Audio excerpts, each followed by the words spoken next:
Hello my dear future brass, तो कैसे हैं आप। आज हम डिस्कस करने वाले हैं क्लास 12 फिजिक्स का करंट इलेक्ट्रिसिटी का एक बहुत ही important concept Kirchhoff second law के न्यूमेरिकल्स। बच्चों को इसमें बहुत ज़्यादा कंफ्यूजन होता है, इसलिए मैं ये टॉपिक लेके आया हूँ ताकि आप बहुत बेसिक से समझ पाएं इसको। ठीक है, तो हमने सबसे पहले क्या करना है, कुछ बेसिक रूल्स अगर आप सीख लेते हैं मेरे बच्चे, तो कोई भी तरह का डायग्राम अगर वो आपको देता है, किसी भी तरीके का सर्किट वगैरह आपको देता है, चाहे उसमें 1 सेल हो, 10 सेल हो, 50 सेल हो, तो सॉल्व हो जाता है।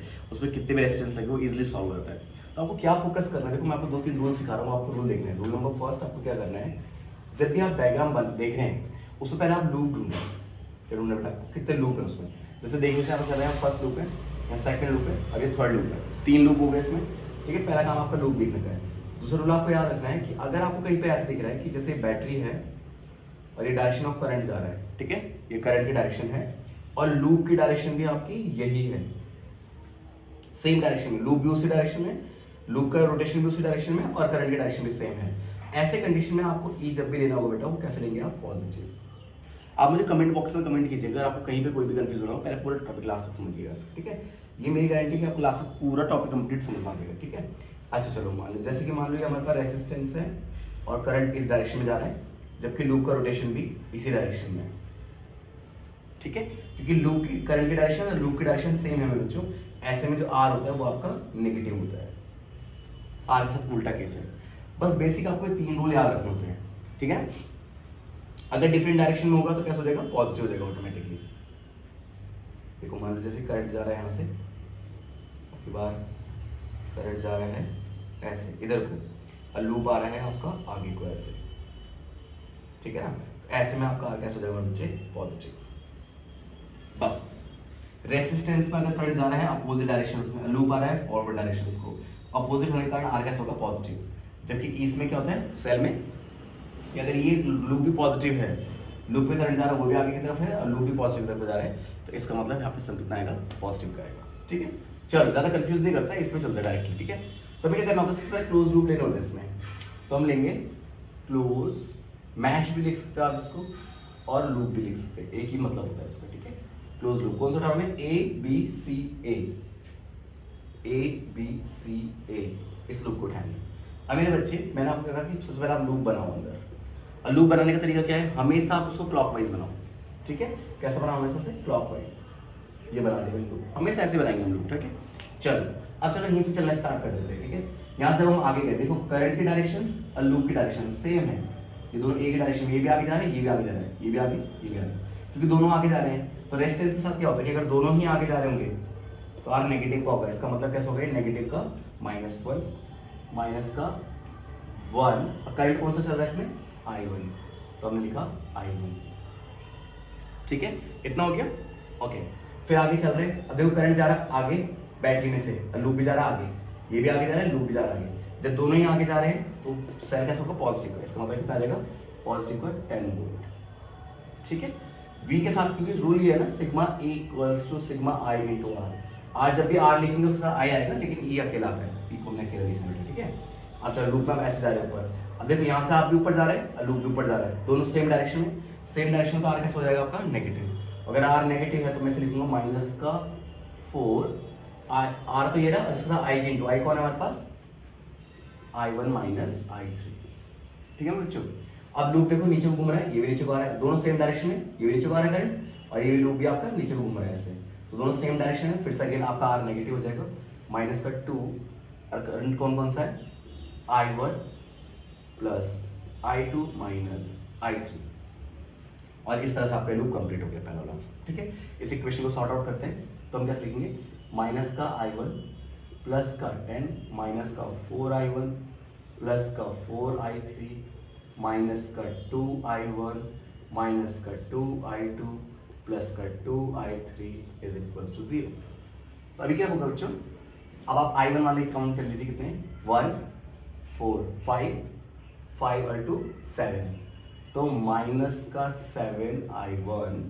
I2 वाले काउंट करो, I2 वाला ये है, ठीक है, I2 वाला मुझे तो सिर्फ एक ही दिख रहा है, कर दो माइनस का 2I2, और अब I3 वाला काउंट करो, I3 4 यहाँ पे है और 2 यहाँ पे है, 6 है, प्लस का 6I3, और क्या बचा अब आपका सेल 10। ठीक है, ऐसे तो इक्वेशन ऐसे बन जाएगी।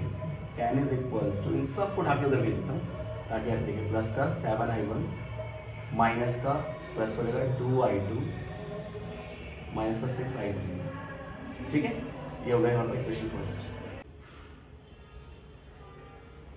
सो बच्चों जैसे इक्वेशन तैयार है, अब इस वाले लूप ले लिया, लूप का नाम है क्लोज लूप।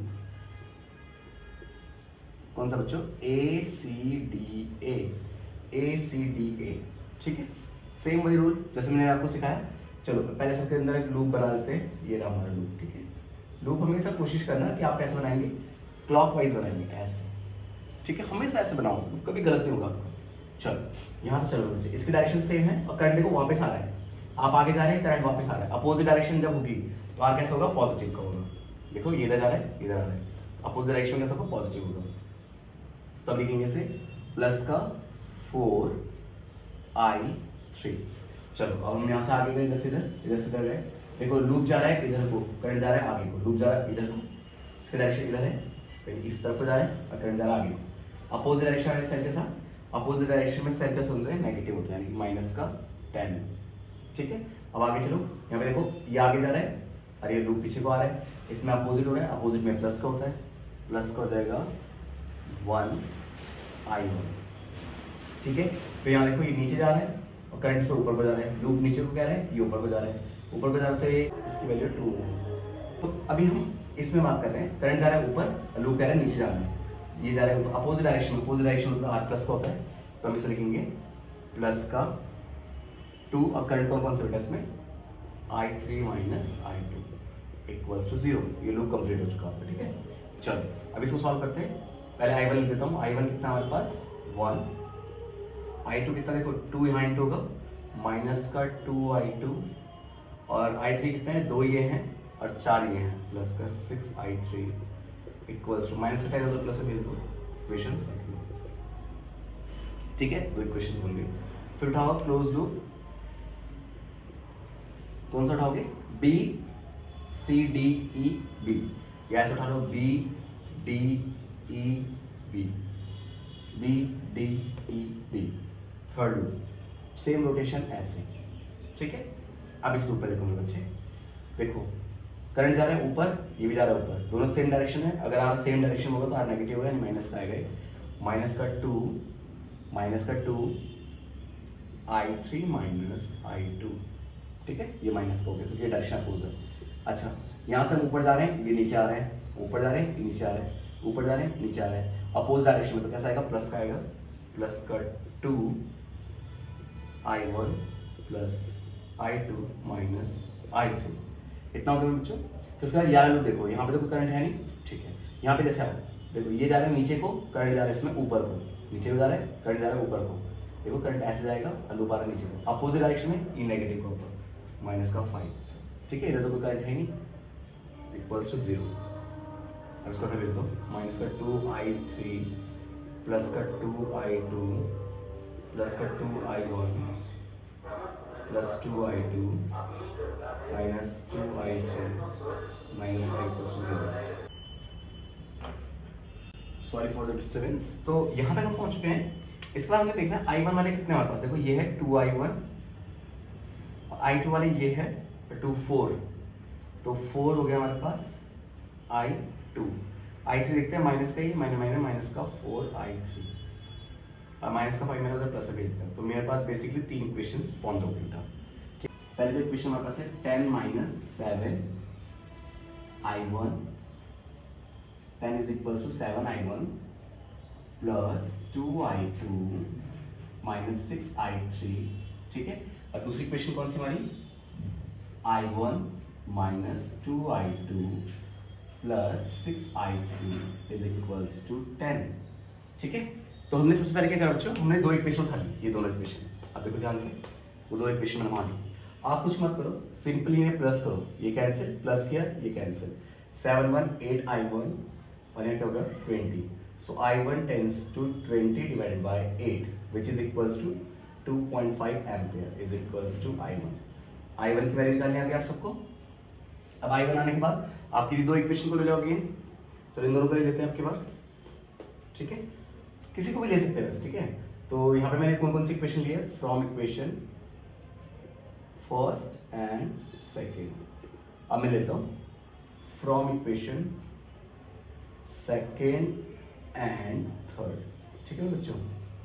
तो सेकेंड इक्वेशन कौन सी है आपकी, मेरी ये है I1 sorry I1 minus 2I2 I1 minus 2I2 plus 6I3 is equals to 5 is equals to 10 is equals to 10 and second equation है 2I1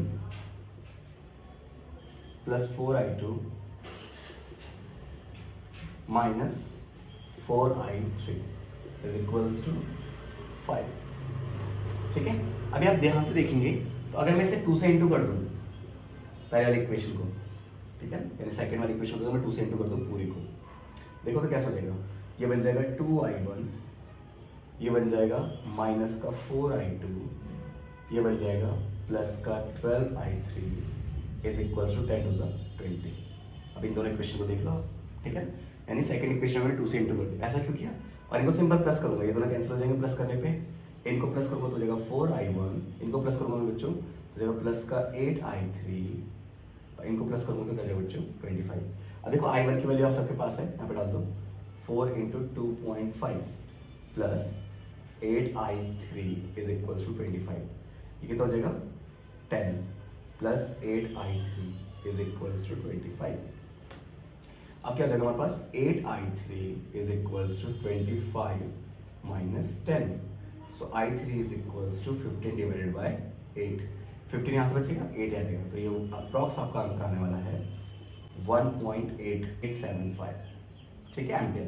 अब देखो आपके पास I3 आ गया, आपके पास I1 आ गया, I1 कितना आया था हमारे पास 2.5 एम्पियर। मुझे लगता है जब आपके पास दो वैल्यूज हैं तो किसी भी इक्वेशन को उठा लो, चलो इसी को उठा लो, इसमें आपके पास देखो I1 भी है, आपके पास I3 भी, तो I2 आपका निकल जाएगा।